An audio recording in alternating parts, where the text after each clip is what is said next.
Sarvamanthan news महाराष्ट्रामध्ये आपलं स्वागत. पाहुयात आजच्या टॉप 10 हेडलाईन्स.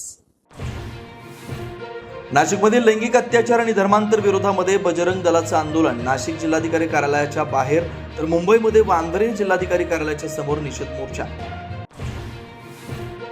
भोंदू अशोक खरातची पुन्हा एकदा एसआयटी कडून चौकशी. उद्या खरातला कोर्टामध्ये हजर केलं जाणार. तर केसरकरांचे निकटवर्तीय दीपक लोंढेंची शिर्डी पोलिसांकडून चौकशी.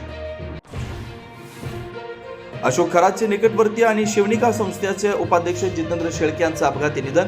समृद्धी महामार्गावरती भीषण अपघात. अपघाती निधनामुळे घातपाताचा देखील संशय. विधान परिषदेच्या एका जागेवरून महाविकास आघाडीमध्ये चुरस. उद्धव ठाकरे न लढल्यास काँग्रेसचे 6 जण शर्यतीत. बाळासाहेब थोरात, हर्षवर्धन सपकाळ, सचिन सावंत, राजेश राठोड यांची नावं आघाडीवर.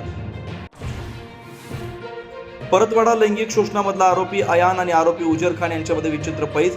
कोण जास्त मुलींना मोहात पाडतो यावरून पैज. पैशांच्या वादामधून उजरनं व्हिडिओ सार्वजनिक केल्याची माहिती. मनसे अध्यक्ष राज ठाकरे यांनी घेतली महापालिका आयुक्त अश्विनी भिडे यांची भेट. महानगरपालिकेतील मनसेच्या दालनामध्ये नगरसेवकांसाठी लिहिला खास संदेश.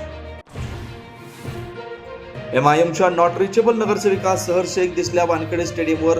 जातीचा बनावट प्रमाणपत्राच्या प्रकरणी करारा जवाब दिया जाएगा. वडील युनिस शेख यांचा इशारा. अमेरिका आणि इराणमध्ये अनेक मुद्द्यांवरती सहमती. ट्रम्प यांचा दावा. इराणनं संवर्धन केलेला युरेनियम अमेरिकेकडे सोपवण्याची देखील अट. डील झाल्यास ट्रम्प स्वतः इस्लामाबादला जाणार. सार्वमंथन न्यूज महाराष्ट्राला लाईक करा, शेअर करा, सबस्क्राईब करा.